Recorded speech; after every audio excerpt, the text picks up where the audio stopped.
दोस्तों नमस्कार। आपके अपने YouTube चैनल बातें साहित्यिकी पर आप सभी का एक बार पुनः हार्दिक स्वागत। मित्रों, मोहन राकेश की उत्कृष्ट रचना नाट्य कृति आषाढ़ का एक दिन आज आपके समक्ष प्रस्तुत है। मोहन राकेश का नाम हिंदी नाट्य साहित्य के इतिहास में उस मणि के समान है जो अपनी आभा से उस क्षेत्र को मंडल को दैदीप्यमान करता रहता है। राकेश ने केवल 3.5 नाटकों की रचना की है। आषाढ़ का एक दिन, लहरों के राजहंस, आधे अधूरे तथा पैर तले की जमीन। मोहन राकेश को दिल का दौरा पड़ने से 3 सितंबर 1972 को उनकी मृत्यु हो जाती है। पैर तले जमीन का एक अंक तैयार हो चुका था। शेष उनके आत्मीय मित्र कमलेश्वर जी ने पूरा किया। यदि राकेश जी हमारे मध्य रहते तो निस्संदेह हिंदी नाट्य साहित्य की समृद्धि में वृद्धि ही होती। मित्रों, 1958 में प्रकाशित आषाढ़ का एक दिन का सृजन इतिहास की पृष्ठभूमि और आधुनिकता के संस्पर्श से हुआ है। आज के संघर्षमय और आपाधापी से पूर्ण जीवन को इस रचना के माध्यम से उन्होंने एक वाणी प्रदान की है। साथ ही आधुनिक जीवन के युगबोध की एक झलक इसमें देखी जा सकती है। तो यूं तो हर रचना के मूल में कोई न कोई प्रेरणा होती है, कहीं अनुभूति ही अभिव्यक्ति बनती है और कभी उस अभिव्यक्ति की छाया इतिहास के पन्नों में खोजने का प्रयास किया जाता है। कभी कोई घटना किसी संपूर्ण घटना से मेल खाती है तो हम अधिकार पूर्वक उसका संबंध उस पूर्व घटना से जोड़ देते हैं। इसी प्रकार किसी पात्र का चरित्र किसी ऐतिहासिक पात्र से कहीं मिल जाता है तो किसी नवनिर्मित पात्र के गुण दोषों का बखान उस ऐतिहासिक पृष्ठभूमि से जोड़कर करने की चेष्टा की जाती है। आषाढ़ का एक दिन जून 1958 में प्रकाशित हुआ और यह आधुनिक हिंदी नाट्य जगत में रंगमंच के क्षेत्र में महत्वपूर्ण घटना मानी जाती है। राष्ट्रीय नाट्य विद्यालय तथा लखनऊ, इलाहाबाद और कलकत्ता की नाट्य संस्थाओं ने इस नाटक के अनेक प्रदर्शन किए। संगीत नाटक अकादमी द्वारा इस नाटक को सर्वश्रेष्ठ नाट्य रचना के रूप में पुरस्कृत किया गया। यह सुगठित यथार्थवादी शैली का नाटक है। आज का मानव जिस व्यथा को भोग रहा है, जिस अंतर्द्वंद से गुजर रहा है, उसे राकेश जी ने कालिदास की कहानी के माध्यम से व्यक्त किया है। मोहन राकेश ने स्वयं इस द्वंद्व को झेला और अनेक सृजनकर्ताओं को इस मार्ग से गुजरते हुए देखा है। कालिदास को उन्होंने एक प्रतीक के रूप में चित्रित किया है। वे कहते हैं, कालिदास मेरे लिए एक व्यक्ति नहीं, हमारी सृजनात्मक शक्तियों का प्रतीक है। नाटक में वह प्रतीक उस अंतर्द्वंद को संकेतित करने के लिए है जो किसी भी काल में सृजनशील प्रतिभा को आंदोलित करता है। व्यक्ति कालिदास को उस अंतर्द्वंद से गुजरना पड़ा या नहीं, यह बात गौण है, परंतु हर काल में बहुतों को उसमें से गुजरना पड़ा है। आज भी हम उसमें से गुजर रहे हैं। इसी आधार पर यह नाटक यथार्थवादी संज्ञा प्राप्त करता है। कालिदास नाटक में आदि से अंत तक एक दुर्बल द्वंद्वग्रस्त व्यक्ति के रूप में ही आता है। निर्णय करने की शक्ति उसमें नहीं है। संपन्नता, प्रभुता का मोह उसके मन में है, परंतु दूसरे ही क्षण वह विचार अपने मन से निकाल देता है। वह कहता है, मैं राजकीय मुद्राओं से प्रीत होने के लिए नहीं हूं। यह कहकर कालिदास अपने स्वाभिमान को सुरक्षित रखने का प्रयास करते हैं, परंतु मल्लिका के आग्रह पर उज्जैनी जाने का निर्णय भी करते हैं। पूरे नाटक में कालिदास अनिश्चय की स्थिति में ही जीते हैं। उज्जैनी जाकर भी कालिदास शासक और सर्जक की भूमिका निभा नहीं पाते। वहां के वातावरण और परिस्थितियों से वे समायोजन नहीं कर पाते। आइए मित्रों, चलते हैं मोहन राकेश जी के इस कालजयी नाटक आषाढ़ का एक दिन की ओर। सर्वप्रथम पात्र परिचय। मित्रों, आषाढ़ का एक दिन नाटक में कुल 12 पात्र हैं। अंबिका, जो कि गांव की एक वृद्धा है, मल्लिका उसकी पुत्री, कालिदास कवि, तंतुल एक राजपुरुष है, मातुल कवि है, निक्षेप और विलोम ग्राम पुरुष हैं, रंगिणी और संगिनी नागरी हैं, अनुस्वार और अनुनासिक अधिकारी हैं और प्रियंगु मंजरी राजकन्या है, कवि की पत्नी है।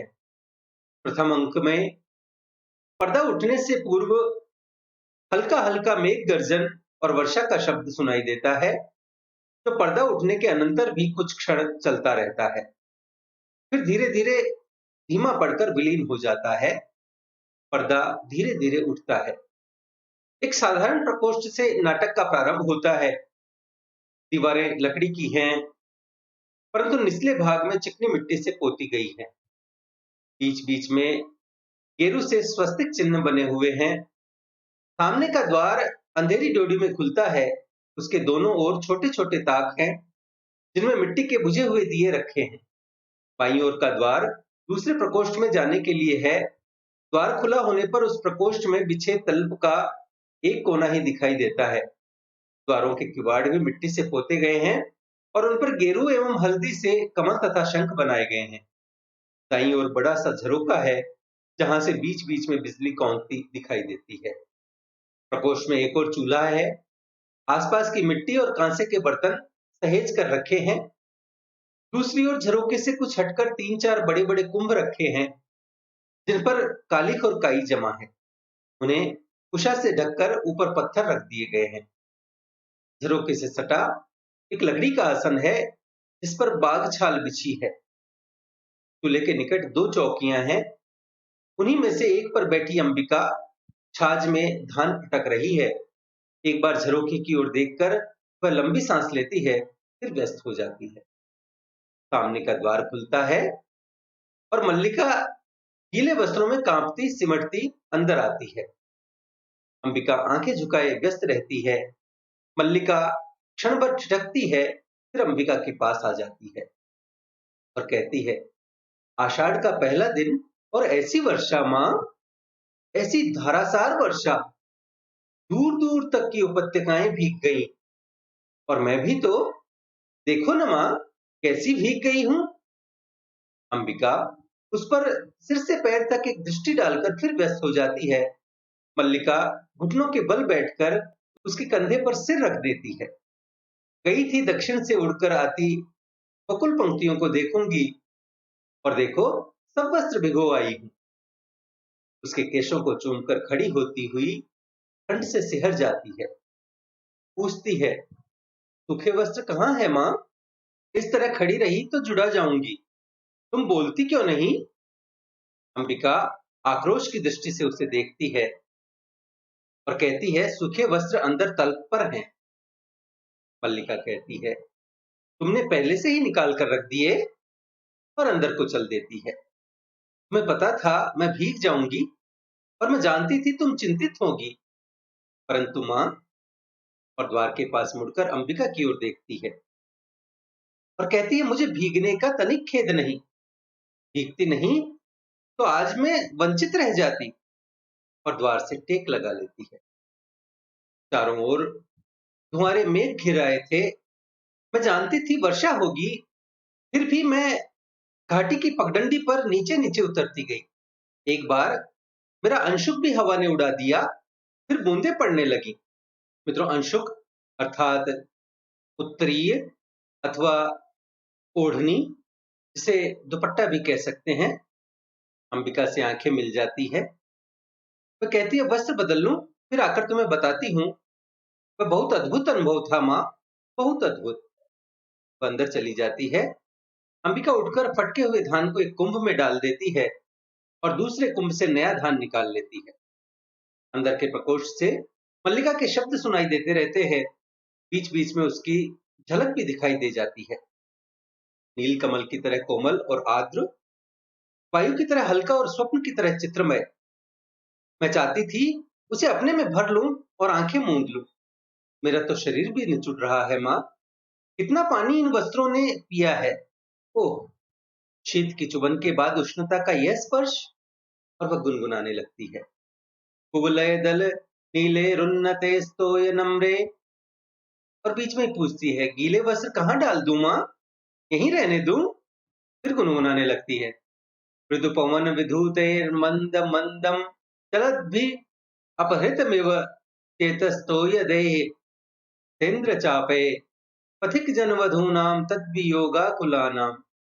और बाहर आ जाती है। आगे कहती है, माँ, आज के वे क्षण मैं कभी नहीं भूल सकती। सौंदर्य का ऐसा साक्षात्कार मैंने कभी नहीं किया, जैसे वह सौंदर्य अस्पृश्य होते हुए भी मांसल हो। मैं उसे छू सकती थी, देख सकती थी, पी सकती थी। तभी मुझे अनुभव हुआ कि वह क्या है जो भावना को कविता का रूप देता है। मैं जीवन में पहली बार समझ पाई कि क्यों कोई पर्वत शिखरों को सहलाती मेघमालाओं में खो जाता है, क्यों किसी को अपने तन मन की अपेक्षा आकाश में बनते मिटते चित्रों का इतना मोह हो रहता है। क्या बात है माँ, इस तरह चुप क्यों हो? अंबिका कहती है, देख रही हो मैं काम कर रही हूँ। मल्लिका कहती है, काम तो तुम हर समय करती हो, परंतु हर समय इस तरह चुप नहीं रहती।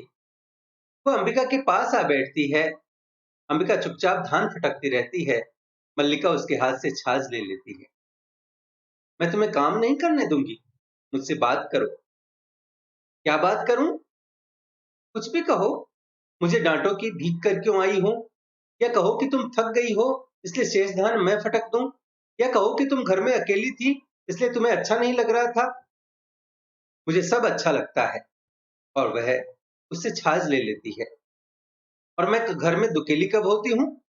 तुम्हारे यहाँ रहते मैं अकेली नहीं होती। मल्लिका कहती है, मैं तुम्हें काम नहीं करने दूंगी। और फिर छाछ उसके हाथ से ले लेती है और कुंभों के पास रख आती है। मेरे घर में रहते भी तुम अकेली होती हो। कभी तो मेरी भर्त्सना करती हो कि मैं घर में रहकर तुम्हारे सब कामों में बाधा डालती हूँ, और कभी कहती हो, और पीठ के पीछे से उसके गले में बाहें डाल देती है। मुझे बताओ तुम इतनी गंभीर क्यों हो? अंबिका कहती है, दूध ओटा दिया है, शर्करा मिला लो और पी लो।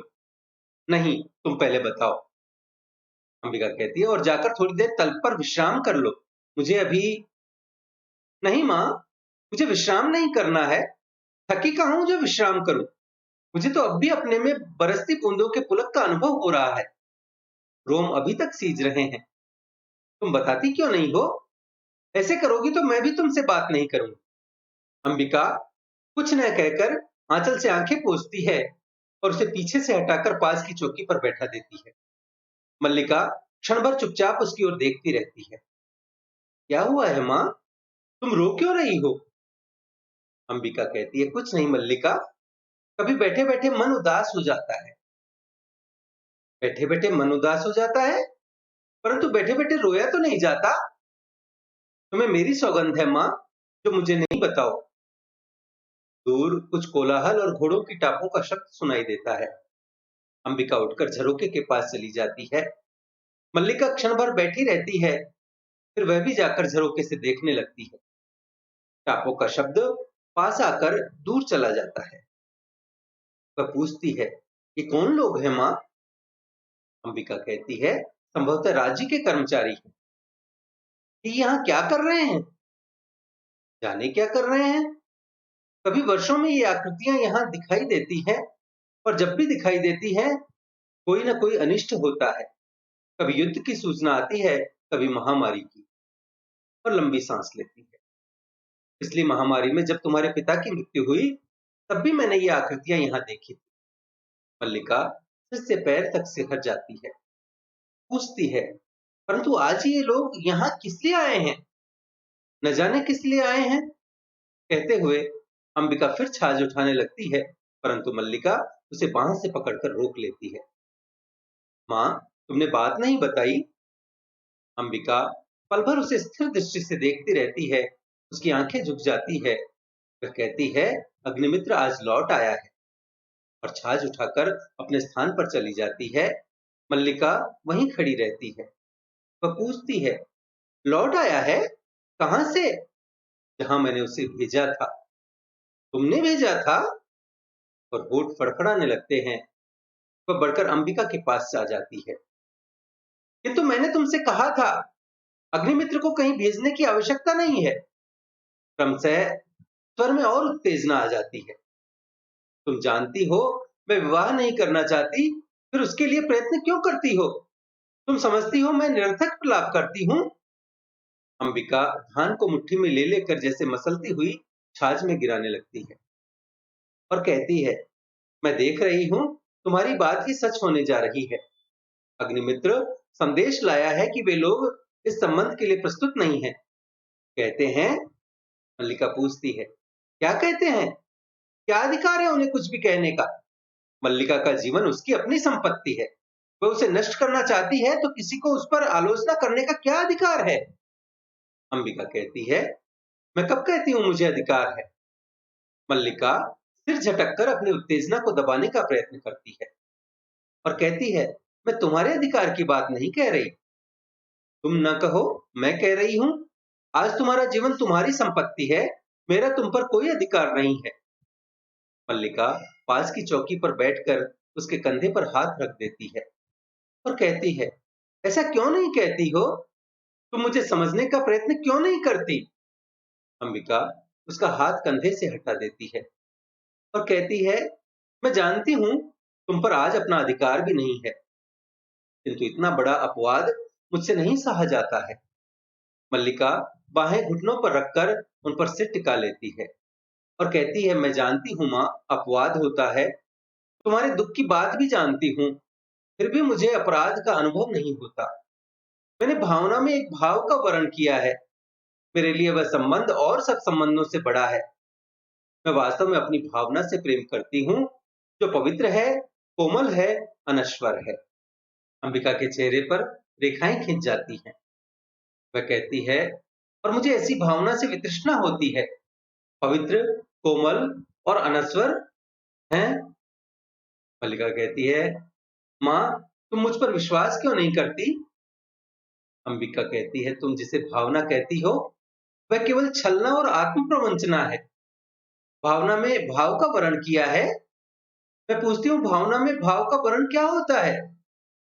उसे जीवन की आवश्यकताएं किस तरह पूरी होती हैं? भावना में भाव का वर्ण है।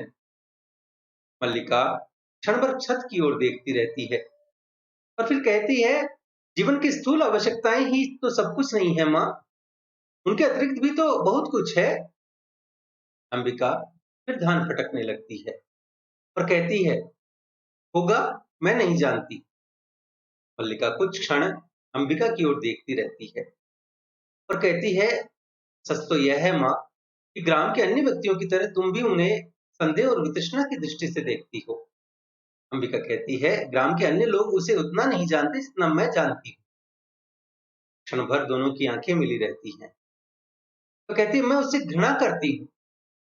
मल्लिका के चेहरे पर व्यथा, आवेश तथा विवशता की रेखाएं एक साथ खिंचाती हैं। तो कहती है, माँ। अंबिका कहती है, अन्य लोगों को उससे क्या प्रयोजन है, परंतु मुझे है। उसके प्रभाव से मेरा घर नष्ट हो रहा है। जोड़ी की ओर से कालिदास के शब्द सुनाई देने लगते हैं। अंबिका के माथे की रेखाएं गहरी हो जाती हैं। वह छाछ लिए उठ खड़ी होती है, क्षण भर जोड़ी की ओर देखती रहती है, फिर अंदर को चल देती है। ठहरो माँ, तुम चल क्यों दी? अंबिका कहती है, माँ का जीवन भावना नहीं कर्म है, उसे घर में बहुत कुछ करना है। वह चली जाती है। कालिदास एक हरिण शावक को बाहों में लिए पुचकारता हुआ आता है। हरिण शावक के शरीर से लहू टपक रहा है। कालिदास कहता है, हम जिएंगे हरिण शावक, जिएंगे ना? एक बाण से आहत होकर हम प्राण नहीं देंगे। हमारा शरीर कोमल है तो क्या हुआ, हम पीड़ा को सह सकते हैं। एक बाण प्राण ले सकता है तो उंगलियों का कोमल स्पर्श प्राण दे भी सकता है। हमें नए प्राण मिल जाएंगे। हम कोमल आस्तरण पर विश्राम करेंगे। हमारे अंगों पर धृत का लेप होगा। कल हम फिर वनस्थली में घूमेंगे, कोमल दूर्वा खाएंगे। खाएंगे ना?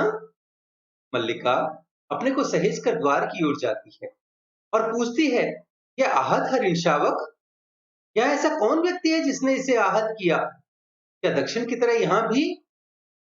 कालिदास कहता है, आज ग्राम प्रदेश में कई नई आकृतियां देख रहा हूँ। और झरोखे के पास जाकर आसन पर बैठ जाता है। राज्य के कुछ कर्मचारी आए हैं। हरिण शावक को वक्त से सताकर तपाने लगता है। हम सोएंगे? हाँ, हम थोड़ी देर सो लेंगे तो हमारी पीड़ा दूर हो जाएगी, परंतु उससे पहले हमें थोड़ा दूध पी लेना है। मल्लिका, थोड़ा दूध हो तो किसी भाजन में ले आओ। मल्लिका कहती है, माँ ने दूध ओटा कर रखा है, देखती हूँ। चूल्हे के निकट रखे बर्तनों के पास जाकर देखने लगती है। अभी अभी 2-3 राज कर्मचारियों को हमने घोड़ों पर जाते देखा है। माँ कहती है कि जब भी ये लोग आते हैं, कोई न कोई अनिष्ट होता है। वर्षा के रोमांच के बाद मुझे यह सब बहुत विचित्र लगा। वह दूध का बर्तन उठाकर दूध खुले बर्तन में उड़ेलने लगती है और कहती है, माँ आज बहुत रुष्ट है। कालिदास हरिण शावक को बाहों में झुलाने लगता है। कहता है, हम पहले से सुखी हैं, हमारी पीड़ा धीरे धीरे दूर हो रही है, हम स्वस्थ हो रहे हैं। न जाने इसके रुई जैसे कोमल शरीर पर उससे बाण छोड़ते बना कैसे। यह कुलांच भरता मेरी गोद में आ गया। मैंने कहा, तुझे वहां ले चलता हूँ जहां तुझे अपनी माँ की सी आंखें और उसका सा ही स्नेह मिलेगा। मल्लिका की ओर देखता है। मल्लिका दूध लिए पास आ जाती है और कहती है, सच, माँ आज बहुत रुष्ट है। माँ को अनुमान हो गया होगा कि वर्षा में मैं तुम्हारे साथ थी, नहीं तो इस तरह भीग कर न आती। माँ को अपवाद की बहुत चिंता रहती है। कालिदास कहता है, दूध मुझे दे दो और इसे बाहों में ले लो। दूध का भाजन उसके हाथ से ले लेता है। मल्लिका हरिण शावक को बाहों में लेकर उसका मुंह दूध के निकट ले जाती है। कालिदास भाजन को उसके और निकट कर देता है। हम दूध नहीं पिएंगे, नहीं, हम ऐसा हट नहीं करेंगे, हम दूध अवश्य पिएंगे। राजपुरुष दंतुल जोड़ी से आकर द्वार के पास रुक जाता है। क्षण भर वह उन्हें देखता रहता है। कालिदास हरिण का मुंह दूध से मिला देता है। ऐसे ऐसे, और दंतुल बढ़कर उनके निकट आता है। वह कहता है, दूध पिलाकर इसके मांस को और कोमल कर लेना चाहते हो। कालिदास और मल्लिका चौंक कर उसे देखते हैं। मल्लिका हरिण शावक को लिए थोड़ा पीछे हट जाती है। कालिदास दूध का भाजन आसन पर रख देता है और कहता है, जहां तक मैं जानता हूं, हम लोग परिचित नहीं हैं। तुम्हारा एक अपरिचित घर में आने का साहस कैसे हुआ। दंतुल एक बार मल्लिका की ओर देखता है, फिर कालिदास की ओर, और कहता है, कैसी आकस्मिक बात है कि ऐसा ही प्रश्न मैं तुमसे पूछना चाहता था। हमारा कभी का परिचय नहीं, फिर भी मेरे बाण से आहत हरिण को उठा ले आने में तुम्हें संकोच नहीं हुआ। यह तो कहो कि द्वार तक रक्त बिंदुओं के चिन्ह बने हैं, अन्यथा इन बादलों से घिरे दिन में मैं तुम्हारा अनुसरण कर पाता। कालिदास कहता है, देख रहा हूं कि तुम इस प्रदेश के निवासी नहीं हो। दंतुल व्यंग्यात्मक हंसी हंसता है और कहता है, मैं तुम्हारी दृष्टि की प्रशंसा करता हूं। मेरी वेशभूषा ही इस बात का परिचय देती है कि मैं यहाँ का निवासी नहीं हूँ। कालिदास कहता है, मैं तुम्हारी वेशभूषा को देखकर नहीं कह रहा। दंतुल, तो क्या मेरे ललाट की रेखाओं को देखकर? जान पड़ता है चोरी के अतिरिक्त सामुद्रिक का भी अभ्यास करते हो। मल्लिका चोट खाई सी कुछ आगे आती है और कहती है, तुम्हें ऐसा लांछन लगाते लज्जा नहीं आती। दंतुल कहता है, क्षमा चाहता हूं देवी, परंतु यह हरिण शावक इसे बाहों में लिए हैं, मेरे बाण से आहत हुआ है, इसलिए यह मेरी संपत्ति है। मेरी संपत्ति मुझे लौटा तो देंगी। कालिदास कहता है, इस प्रदेश में हरिणों का आखेट नहीं होता राजपुरुष। तुम बाहर से आए हो, इसलिए इतना ही पर्याप्त है कि हम इसके लिए तुम्हें अपराधी न माने। दंतुल कहता है, तो राजपुरुष के अपराध का निर्णय ग्रामवासी करेंगे। ग्रामीण युवक अपराध और न्याय का शब्दार्थ भी जानते हो। कालिदास कहता है, शब्द और अर्थ राजपुरुषों की संपत्ति है, जानकर आश्चर्य हुआ। दंतुल कहता है, समझदार व्यक्ति जान पड़ते हो, फिर भी यह नहीं जानते हो कि राजपुरुषों के अधिकार बहुत दूर तक जाते हैं। मुझे देर हो रही है, ये हरिण शावक मुझे दे दो। कालिदास कहता है, ये हरिण शावक इस पार्वत्य भूमि की संपत्ति है राजपुरुष, और इसी पार्वत्य भूमि के निवासी हम इसके सजाती हैं। तुम यह सोचकर भूल कर रहे हो कि हम इसे तुम्हारे हाथ में सौंप देंगे। मल्लिका, इसे अंदर ले जाकर तल्प पर या किसी आस्तरण पर। अंबिका सहसा अंदर से आती है और कहती है, इस घर के तल्प और आस्तरण हरिण शावकों के लिए नहीं है। मल्लिका कहती है, तुम देख रही हो माँ। अंबिका कहती है, हाँ देख रही हूँ, इसीलिए तो कह रही हूँ, तल्प और आस्तरण मनुष्यों के सोने के लिए हैं, पशुओं के लिए नहीं। कालिदास कहता है, इसे मुझे दे दो मल्लिका। दूध का भाजन नीचे रख देता है और बढ़कर हरिण शावक को अपनी बाहों में ले लेता है। इसके लिए मेरी बाहों का आस्तरण ही पर्याप्त होगा। मैं इसे घर ले जाऊंगा। और वह द्वार की ओर चल देता है। दंतुल कहता है, और राजपुरुष दंतुल तुम्हें ले जाते देखता रहेगा। कालिदास कहता है कि राजपुरुष की रुचि पर निर्भर करता है, और बिना उसकी ओर देखे ड्योढ़ी में चला जाता है। दंतुल कहता है, राजपुरुष की रुचि अरुचि क्या होती है, संभवतः इसका परिचय तुम्हें देना आवश्यक होगा। कालिदास बाहर चला जाता है, केवल उसका शब्द ही सुनाई देता है। वह कहता है संभवतः। संतुल पूछता है संभवतः, और तलवार की मूठ पर हाथ रखे उसके पीछे जाना चाहता है। मल्लिका शीघ्रता से द्वार के सामने खड़ी हो जाती है। ठहरो राजपुरुष, हरिण शावक के लिए हठ मत करो। तुम्हारे लिए प्रश्न अधिकार का है, उनके लिए संवेदना का। कालिदास निशस्त्र होते हुए भी तुम्हारे शस्त्र की चिंता नहीं करेंगे। संतुल कहता है कालिदास, तुम्हारा अर्थ है कि मैं जिनसे हरिण शावक के लिए तर्क कर रहा था वे कभी कालिदास हैं? मल्लिका कहती है हाँ हाँ, परंतु तुम कैसे जानते हो कि कालिदास कवि हैं? संतुल, कैसे जानता हूं? उज्जैनी की राज्यसभा का प्रत्येक व्यक्ति ऋतु संहार के लेखक कवि कालिदास को जानता है। मल्लिका पूछती है उज्जैनी की राज्यसभा का प्रत्येक व्यक्ति उन्हें जानता है? संतुल कहता है सम्राट ने स्वयं ऋतु संहार पढ़ा और उसकी प्रशंसा की है, इसलिए आज उज्जैनी का राज्य ऋतु संहार के लेखक का सम्मान करना और उन्हें राजकवि का आसन देना चाहता है। आचार्य वररुचि इसी उद्देश्य से उज्जैनी से यहाँ आए हैं। मल्लिका सुनकर स्तंभित सी हो रहती है। वह कहती है उज्जैनी का राज्य उन्हें सम्मान देना चाहता है, राजकवि का आसन? संतुल कहता है मुझे खेद है, मैंने उनके साथ अशिष्टता का व्यवहार किया, मुझे जाकर उनसे क्षमा मांगनी चाहिए। और वह चला जाता है। मल्लिका कुछ क्षण उसी तरह खड़ी रहती है, फिर सहसा जैसे उसकी चेतना लौट आती है। अंबिका इस बीच दूध का भाजन उठाकर कोने में रख देती है। जिस पात्र में पहले दूध रखा था उसे देखती है, उसमें जो दूध शेष है उसे एक छोटे पात्र में डालकर शक्कर मिलाने लगती है। हाथ ऐसे स्थिर हैं जैसे वह अंदर ही अंदर बहुत उत्तेजित हो। मल्लिका निचला होठ दांतों में दबाए दौड़कर उसके निकट आती है। कहती है तुमने सुना मां, राज्य उन्हें राजकवि का आसन देना चाहता है। अंबिका हाथ से गिरते दूध के पात्र को किसी तरह संभाल लेती है और कहती है गीले वस्त्र मैंने सूखने के लिए फैला दिए हैं, थोड़ा सा दूध शेष है, इसमें शर्करा मिला दी है। मल्लिका कहती है तुमने सुना नहीं मां, राजपुरुष क्या कह रहा था? अंबिका कहती है दूध पी लो, आशा करती हूँ कि अब यहाँ किसी और का आतिथ्य नहीं होना है। मल्लिका पूछती है आतिथ्य? मैं चाहती हूँ आज इस घर में सारे संसार का आतिथ्य कर सकूं। दूध का पात्र अंबिका के हाथ से ले लेती है। तुम्हें इस दूध से नहला दूं मां? वह पात्र ऊंचा कर देती है। अंबिका पात्र उसके हाथ से ले लेती है।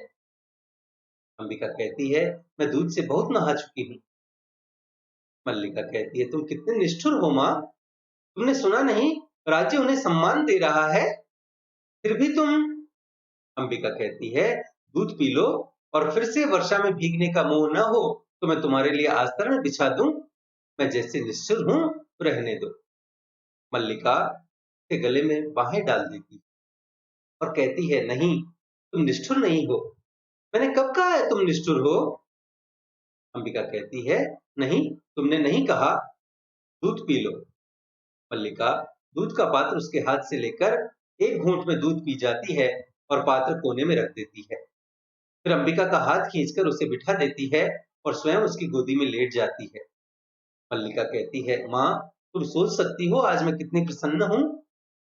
अंबिका कहती है मेरे पास कुछ भी सोचने की शक्ति नहीं है, अब उठ जाने दो, मुझे बहुत काम करना है।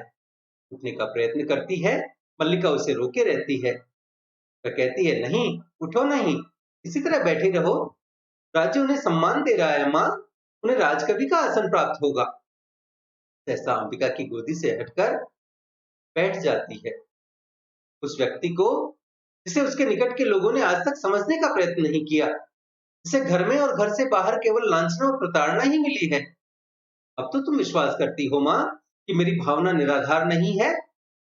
अंबिका उठ खड़ी होती है और कहती है मैं कह चुकी हूं, मेरी सोचने समझने की शक्ति जड़ हो चुकी है। क्यों मां, क्यों तुम्हें इतना पूर्वाग्रह है? क्यों तुम उनके संबंध में उदारता पूर्वक नहीं सोच सकती? अंबिका कहती है मेरी वह अवस्था बीत चुकी है जब यथार्थ से आंखें मूंद कर जिया जाता है। वह अंदर जाने लगती है। मल्लिका उठकर खड़ी हो जाती है। वह कहती है और तुम्हारी यथार्थ दृष्टि केवल दोष ही दोष देखती है? अंबिका मुड़कर पल भर उसे देखती रहती है और कहती है जहां दोष है वहां अवश्य वह दोष देखती है। मल्लिका पूछती है, उनमें तुम्हें क्या दोष दिखाई देता है? अंबिका कहती है, वह व्यक्ति आत्मसीमित है। संसार में अपने सिवा उसे और किसी से मोह नहीं है। मल्लिका पूछती है, इसीलिए कि वे मातुल की गौवें न हाँक कर बादलों में खो रहते हैं? अंबिका कहती है, मुझे मातुल से और उसकी गौवों से प्रयोजन नहीं है। मैं केवल अपने घर को देखकर कहती हूँ। मल्लिका कहती है, बैठ जाओ माँ। और अंबिका को हाथ से पकड़कर झरोखे के पास आसन पर ले जाती है। मैं तुम्हारी बात समझना चाहती हूँ।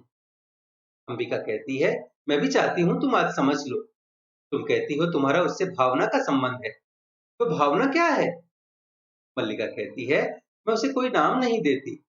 और वह अंबिका के पैरों के पास बैठ जाती है। अंबिका कहती है, परंतु लोग उसे नाम देते हैं। यदि वास्तव में उसका तुमसे भावना का संबंध है, तो वह क्यों तुमसे विवाह नहीं करना चाहता? मल्लिका कहती है, तुम उनके प्रति सदा अनुदार रही हो माँ। तुम जानती हो उनका जीवन परिस्थितियों की कैसी विडंबना में बीता है। मातुल के घर में उनकी क्या दशा रही है। उस साधनहीन और अभावग्रस्त जीवन में विवाह की कल्पना ही कैसे की जा सकती थी? अंबिका कहती है, और अब जबकि उसका जीवन साधनहीन और अभावग्रस्त नहीं रहेगा? मल्लिका कुछ क्षण चुप रहकर अपने पैरों को देखती रहती है। किसी संबंध से बचने के लिए अभाव जितना बड़ा कारण होता है, अभाव की पूर्ति उससे बड़ा कारण बन जाती है। मल्लिका कहती है, यह तुम्हारी नहीं, विलोम की भाषा है। अंबिका कहती है, मैं ऐसे व्यक्ति को अच्छी तरह समझती हूँ।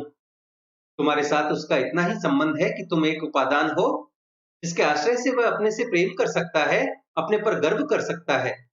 परंतु तुम क्या सजीव व्यक्ति नहीं हो? तुम्हारे प्रति उनका या तुम्हारा कोई कर्तव्य नहीं है? कल तुम्हारी माँ का शरीर नहीं रहेगा और घर में एक समय के भोजन की व्यवस्था भी नहीं होगी, तो जो प्रश्न तुम्हारे सामने उपस्थित होगा, उसका तुम क्या उत्तर दोगी? तुम्हारी भावना उस प्रश्न का समाधान कर देगी। फिर कह दो कि यह मेरी नहीं, विलोम की भाषा है।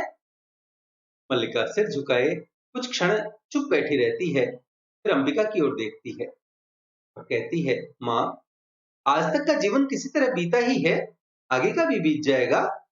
आज जब उनका जीवन एक नई दिशा ग्रहण कर रहा है, मैं उनके सामने अपने स्वार्थ की घोषणा नहीं करना चाहती।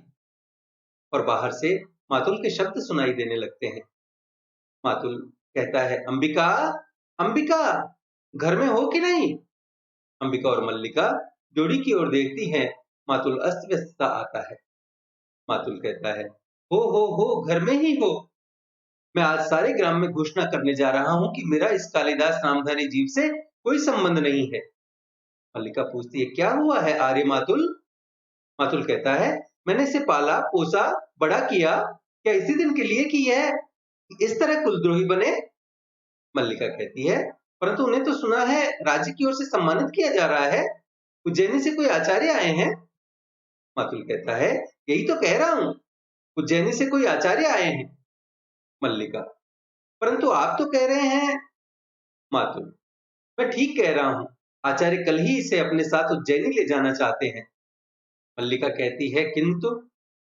मातुल, दो रथ, दो रथवाह और 4 अश्वारोही उनके साथ हैं। मैं तुमसे नहीं कहता था अंबिका कि हमारे प्रपितामह के एक दोहित्र का पुत्र गुप्त राज्य की ओर से शकों से युद्ध कर चुका है। अंबिका कहती है, तुम अपने भागिने की बात कर रहे थे। मातुल कहता है, उसी की बात कर रहा हूं अंबिका। तुम समझो कि एक तरह से राज्य की ओर से हमारे वंश का सम्मान किया जा रहा है और वे वंशावतंस कहते हैं। मुझे ये सम्मान नहीं चाहिए। मल्लिका सहसा उठकर खड़ी हो जाती है। मैं राजकीय मुद्राओं से कृत होने के लिए नहीं हूं। उत्तेजना में एक कोने से दूसरे कोने तक टहलने लगता है। मल्लिका कुछ क्षण विस्मृत सी खड़ी रहती है। मल्लिका कहती है, वे राजकीय सम्मान को स्वीकार नहीं करना चाहते। मातुल कहता है, मेरी समझ में नहीं आता कि इसमें क्रय विक्रय की क्या बात है। सम्मान मिलता है, ग्रहण करो। नहीं, कविता का मूल्य ही क्या है? मल्लिका कहती है, कविता का कुछ मूल्य है आर्य मातुल, तभी तो सम्मान का भी मूल्य है। मैं समझती हूँ कि उनके हृदय में यह सम्मान कहाँ छुपता है। अंबिका कुछ सोचती सी अपने अंशुक को उंगलियों में मसलने लगती है और कहती है, मैं तुम्हें विश्वास दिलाती हूँ मातुल कि वह उज्जैनी अवश्य जाएगा। मातुल उसी तरह टहलता रहता है।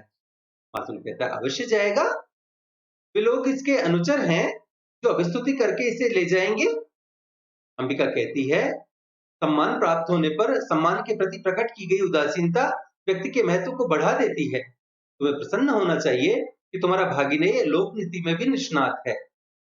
मातुल सहसा रुक जाता है और कहता है, ये लोक नीति है तो मैं कहूंगा कि लोक नीति और मूर्ख नीति दोनों का एक ही अर्थ है। और फिर टहलने लगता है। जो व्यक्ति कुछ देता है, धन हो या सम्मान हो, वह अपना मन बदल भी सकता है, और मन बदल गया तो बदल गया। फिर रुक जाता है और कहता है, तुम सोचो कि सम्राट रुष्ट भी तो हो सकते हैं कि एक साधारण कवि ने उनका सम्मान स्वीकार नहीं किया। विक्षेप बाहर ले आता है और कहता है, मातुल आप अभी तक यहाँ हैं और आचार्य आपकी प्रतीक्षा कर रहे हैं। मातुल कहता है, और तुम यहाँ क्या कर रहे हो? मैंने तुमसे नहीं कहा था कि जब तक मैं लौट कर न आऊं तुम आचार्य के पास रहना? विक्षेप, परंतु यह भी तो कहा था कि आचार्य विश्राम कर चुके हैं तो तुरंत आपको सूचना दे दूं। मातुल, यह भी कहा था, किंतु वह भी तो कहा था। यह कहा तुम्हारी समझ में आ गया, वह नहीं आया। विक्षेप, किंतु मातुल। मातुल, किंतु क्या? मातुल मूर्ख है? बताओ, तुम मुझे मूर्ख समझते हो? विक्षेप, नहीं मातुल। मातुल, मैं मूर्ख नहीं तो निश्चय ही तुम मूर्ख हो। आचार्य ने क्या कहा है? विक्षेप, उन्होंने कहा है कि वे आपके साथ इस सारे ग्राम प्रदेश में घूमना चाहते हैं। मातुल के मुख पर गर्व की रेखाएं प्रकट होती हैं। मित्रों, आज के लिए इतना ही। शेष नाटक की चर्चा हम अगले वीडियोज में करेंगे। तब तक के लिए यदि आपको हमारा यह प्रयास पसंद आ रहा हो तो कृपया बातें साहित्य की चैनल के वीडियोज को लाइक करें, अपने मित्रों के साथ साझा करें।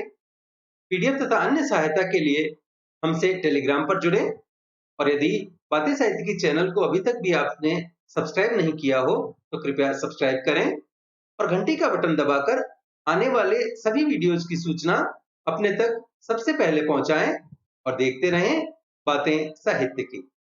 धन्यवाद।